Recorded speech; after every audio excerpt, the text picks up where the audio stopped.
Sir बताइएगा कि Shanghai वुज़राए conference हुई है जिसमें आप मौजूद थे, क्या तफसीलात हैं, कैसी रही है? देखिए, मैं बिल्कुल चीन में मौजूद था, लेकिन शंघाई जो ताउन तंजीम थी उस इजलास में खैर मैं मौजूद नहीं था। बट ये जो इजलास है, आपको पता है कि शंघाई कोऑपरेशन जो ऑर्गेनाइजेशन है, ये एक बड़ा उभरता हुआ और ताकतवर रीजनल ब्लॉक है। इसमें 10 ममालिक हैं और इसको लीड प्राइमरीली चीन और रशिया जैसे ममालिक करते हैं। और ये इनकी काउंसिल ऑफ जो फॉरेन मिनिस्टर्स हैं, ये थर्ड इनका हाईएस्ट फोरम है, उसका ये इजलास था। और इस इजलास में तमाम जो 10 ममालिक के फॉरेन मिनिस्टर्स हैं उन्होंने इसमें शिरकत की थी, जिसमें रीजनल जो इंटरनेशनल डेवलपमेंट्स हैं, दहशतगर्दी, उसके अलावा रीजनल कनेक्टिविटी समेत तमाम इश्यूज के ऊपर डिस्कशन हुई। और पाकिस्तान के वज़ीर ख़ारजा इसाक डार ने इसमें शिरकत की और उसमें उन्होंने पाकिस्तान का पर्सपेक्टिव बयान किया। और उनकी अगर आप स्पीच देखें तो उसमें 2-3 इश्यूज जो हाईलाइट किए गए, खास करके हालिया पाकिस्तान भारत कशीदगी, उसका जिक्र किया गया। और उसमें इम्पोर्टेंटली उन्होंने हाईलाइट किया कि कैसे जो भारत है उसने बगैर सबूतों के पाकिस्तान के ऊपर पहलगाम वाक़े का इल्ज़ाम लगाया। और एट द सेम टाइम उन्होंने इस बात पर जोर दिया कि जो लॉन्ग स्टैंडिंग इश्यूज हैं बिटवीन कंट्रीज, उनको पीसफुल तरीके से हल करना चाहिए। फिर उन्होंने ईरान इजराइल का जो तनाज़ा है उसके हवाले से भी जिक्र किया। एंड फिर एट द सेम टाइम आपको पता है कि जो प्रेसिडेंट शी जिनपिंग हैं चीन के सदर, उनकी भी कलेक्टिवली मुलाकात हुई तमाम जो वज़ीर ख़ारजा थे SCO के, जिसमें अहम इश्यूज के ऊपर डिस्कशन हुई। तो ये काउंसिल ऑफ फॉरेन मिनिस्टर्स की मीटिंग थी। और अगस्त के आखिर में जो council of heads of governments हैं, यानी कि जो वज़ीर आज़म हैं, उनकी सतह पर एक इजलास होगा। और फिर लेटर ऑन चीन में ही SCO समिट जो है वो एक हम ये देख रहे हैं कि अब जो फोरम है, ज़्यादा मीटिंग्स हैं, जैसे आप बता रहे हैं कि चाइना जो है एक मरकज़ बनता जा रहा है कि mostly meetings heads of states की, फॉरेन मिनिस्टर की या दीगर जितने बड़े इंटरनेशनल कोई अलाइंसेज हैं, फोरम है, ऑर्गेनाइजेशन है, वो चाइना एक उनका हब बनता जा रहा है। लेकिन पाकिस्तान में हमने देखा है कि सार्क कंट्रीज़ का भी बहुत बड़ा फोरम था जो बना था। ये पाकिस्तान और इंडिया की आपस की रेवलरी की वजह से वो फोरम नहीं क्लिक कर सका।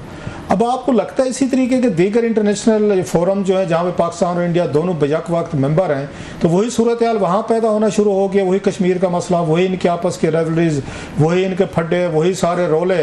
पहले सार्क को नाकाम किया गया यहाँ पर, अब आप समझते हैं कि चाइना में या दीगर दुनिया के हिस्सों में इस तरह के इनिशिएटिव लिए जाते हैं, दोनों मुल्कों की रेवलरीज उनको भी अफेक्ट करेंगे? आप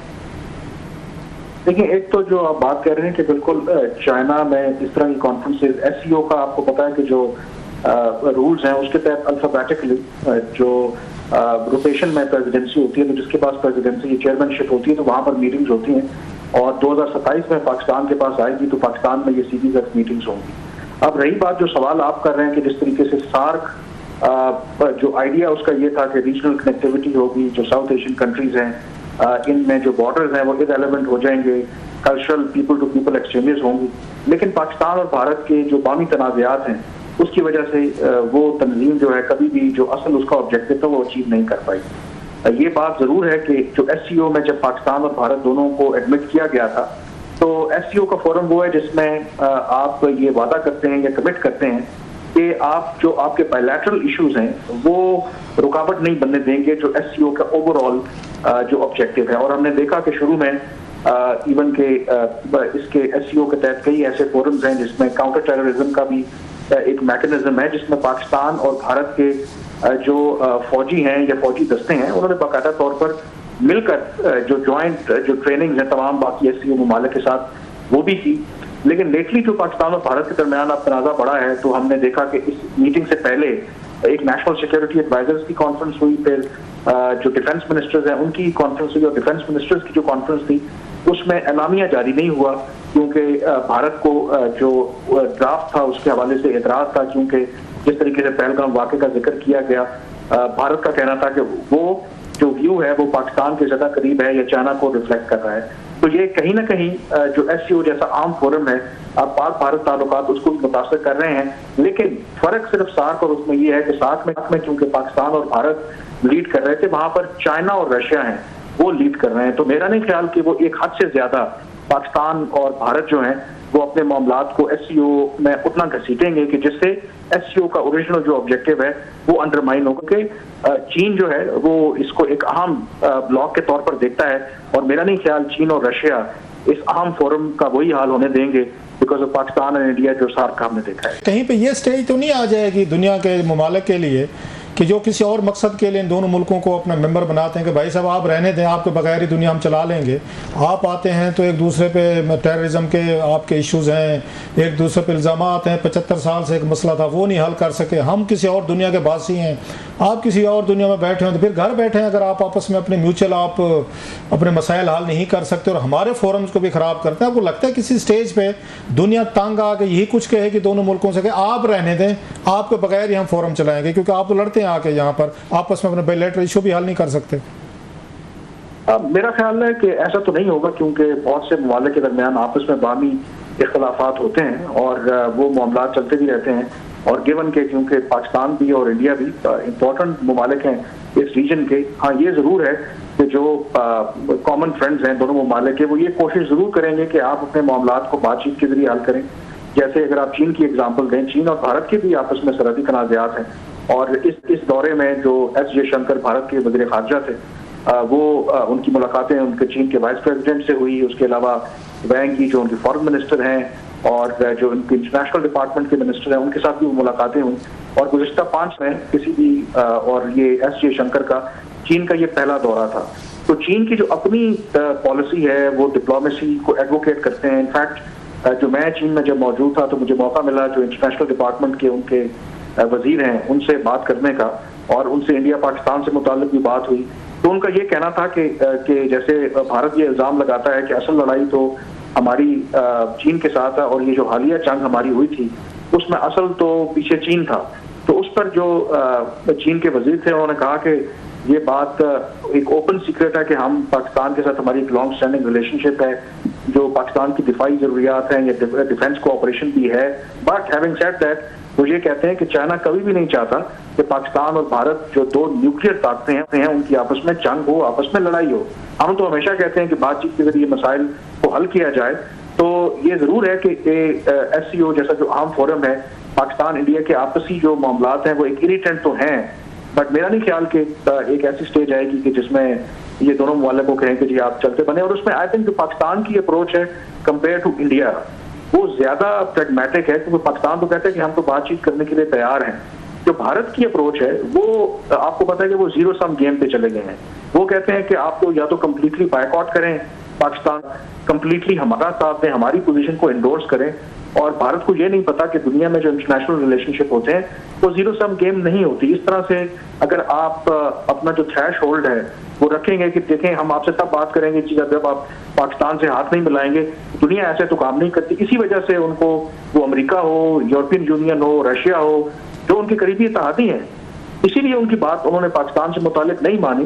कि आप कहते हैं कि जी हम तो पाकिस्तान को मुकम्मल तौर पर इग्नोर कर दें। तो ये भारत की असल में आप कह सकते हैं कि शॉर्ट साइटेडनेस है कि वो इस तरीके से मामलात को आगे लेके चलना चाह रहे हैं कि पाकिस्तान से तो बिल्कुल हमने बात ही नहीं करनी, और ना ही कोई दूसरे जो ममालिक हैं वो बात करें। आप भारत अगर नहीं करना चाहता तो ना करें, अब दूसरे ममालिक तो अपने इंटरेस्ट पहले देखेंगे ना, वो भारत के इंटरेस्ट थोड़ी देखेंगे। अच्छा, आप क्योंकि एक आध हफ्ता वहाँ पे रहे हैं, आपको आम कामनर चाइनीज से मिलने का मौका मिला होगा, journalist, civil society, politician, high power जैसे लोग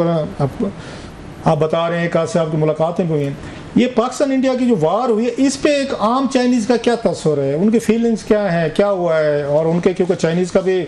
जिक्र है कि उनके जहाज़ों ने या उनकी टेक्नोलॉजी ने बड़ा रोल प्ले किया, जो वेस्टर्न अमेरिकन या उनको फ्रेंच वार टेक्नोलॉजी उसको उन्होंने शिकस्त दी है पाकिस्तानी पायलट्स ने। Of course we were using उनके चाइनीज़ वेपन्स यूज़ कर रहे थे या जहाज़, मिसाइल। वो कैसे देखते हैं इस वार को, उनके क्या तस्वुरात थे? कोई बातचीत हुई आपकी उनसे? देखिए, एक तो आपको पता है कि पाकिस्तान या दुनिया में कम ही ममालिक हैं, 2-4 ममालिक हैं जिसमें पाकिस्तान के हवाले से बड़ी गुडविल है। एक तो आम सतह के ऊपर जब भी किसी को आप चीन जाएं, उनको पता लगता है मार्केट में हो किसी भी जगह पे, तो आप अगर तारुफ करवाएं पाकिस्तान का तो वो एक बात जरूर कहते हैं कि पाकिस्तान चाइना आयरन ब्रदर, मतलब ये आपको बड़ी कॉमन चीज देखने को मिलती है। रही बात इंडिया पाकिस्तान की, अगर आप बात करें तो वहां पर ये एक जरूर बात थी, एक तासुर आम था, रिसेप्शन थी कि पाकिस्तान ने इस मार्के में बड़ी जबरदस्त कारकर्दगी दिखाई है और they were happy. Not only that, बल्कि मैं एक मीटिंग का जिक्र भी करता चलूं कि जो हमारी हो रही थी, और क्योंकि